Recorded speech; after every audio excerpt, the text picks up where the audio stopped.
अरे मित्रांनो, गोपीनाथराव मुंडे साहेबांना त्यांच्या आयुष्यामध्ये फक्त 4.5 वर्ष सत्ता मिळाली। किती वर्ष? फक्त 4.5 वर्ष। एकदा अटल बिहारी वाजपेयी साहेबांचं 13 दिवसाचं सरकार आला। 13 दिवसाचं सरकार आल्यानंतर त्या 13 दिवसामध्ये गोपीनाथराव मुंडे साहेबांनी 18 साखर कारखान्याला परवानग्या मिळवून दिल्या। हे सगळे त्यांचे सहकारी होते। 13 दिवसात 18 सहकारी साखर कारखान्यांना परवानग्या दिल्या।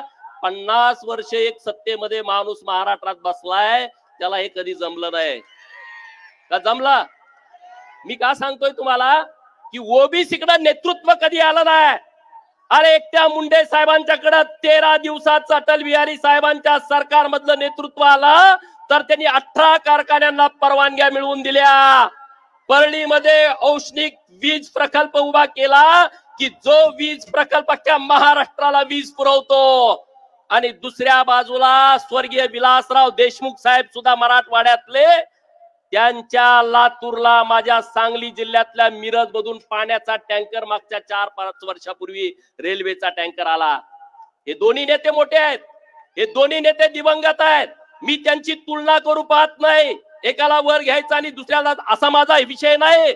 पण जर ओबीसीच्या नेतृत्वाला सत्तेमध्ये स्थान मिळाला तर काय बदल होऊ शकतो हे स्वर्गीय गोपीनाथरावजी मुंडे साहेबांनी दाखवला। आता कोणतर म्हणलं दुपारी भुजबळ साहेब परत जावा, काहीतरी गोष्ट आली, मी येताना परत जाणार आहेत सभा झाल्यानंतर, ते काही तर राहायला आले नाहीत, उद्या त्यांना नाशिकला सभा आहे। भुजबळ साहेब राजीनामा द्या। अरे तुमच्या बापांनी मंत्रीपद दिलंय का त्यांना? त्यांचं काम आहे ना महाराष्ट्रामध्ये, 90 पासून ते काम करतायत। स्वर्गीय गोपीनाथराव मुंडे साहेबांच्या खांद्याला खांदा लावून त्यांनी काम केलंय ओबीसींच्या साठी। आणि म्हणून आज कोण जर तुम्ही नादाला लागाल तर याद राखून राहावा, या महाराष्ट्रातला सगळा ओबीसी आता एक झालाय। तो ताकदीनं माननीय भुजबळ साहेबांच्या आणि व्यासपीठावरच्या सगळ्या मान्यवरांच्या पाठीमागे ठामपणे उभा आहे। आम्हाला राजकारणाची गरज नाही, आम्ही फार विचार करणारे कार्यकर्ते नाही, आम्ही येडे कार्यकर्ते आहोत। अरे इथं घरं जाळली, भुजबळ साहेबांना भूमिका मांडली, ज्यांची घरं जाळली ते म्हणतात की इतर लोकांनी आमची घरं जाळली। अरे राजकारणासाठी तुम्ही इतक्या खाली कसं काय जाऊ शकता?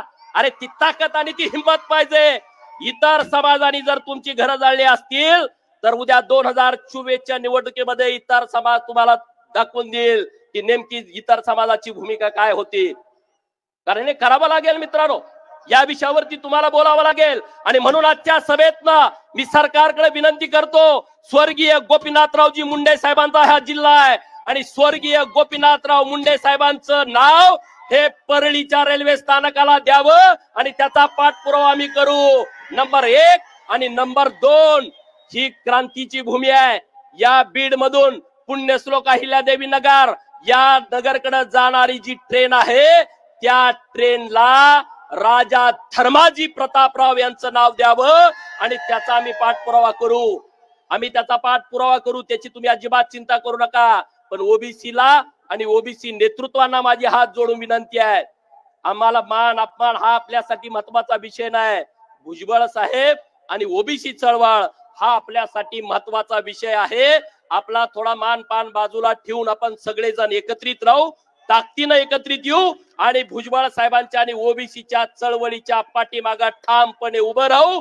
त्यासाठी आपल्याला कुठली किंमत मोजावी लागली तरी चालेल, पण आपण मागे घेता कामा नये, एवढंच या निमित्तानं बोलतो आणि थांबतो। जय हिंद, जय महाराष्ट्र, जय मल्हार। तुम्ही पाहत आहात विस्टा न्यूज मराठी।